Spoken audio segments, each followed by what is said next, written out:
Oman के सुल्तान अपने वफ्द के हमरा मास्को के तारीखी सरकारी दौरे पर हैं। रूसी सदर व्लादिमीर पुतिन ने सुल्तान हैथम बिन तारिक अल सईद का क्रेमलिन महल में पुरतपाक इस्तकबाल किया। सदर पुतिन और सुल्तान हैथम बिन तारिक अल सईद के दरमियान मुलाकात में दो तरफा ताल्लुकात पर तबादला ख्याल हुआ। इसके साथ साथ दोनों रहनुमाओं ने ईरान के जौहरी प्रोग्राम पर तबादला ख्याल किया। सुल्तान हैथम बिन तारिक अल सईद का कहना था कि ओमान ईरान और अमेरिका के दरमियान सालसी कर रहा है, क्योंकि अमरीकी सदर डोनाल्ड ट्रंप एक ऐसा मुआहिदा चाहते हैं जिससे ईरान के जौहरी प्रोग्राम को रोका जाए।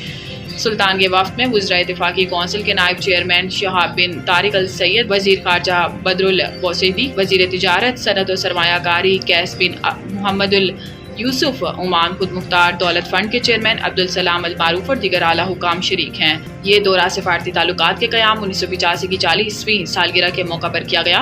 हैथम बिन तारिक अल सैयद 21 अप्रैल को रूस के दारुल हुकूमत पहुंचे। अपनी आमद के कुछ देर बाद रिवायत के मुताबिक इन्होंने अलेक्जेंडर गार्डन में नामालूम फौजी की कब्र पर फूलों की चादर चढ़ाई।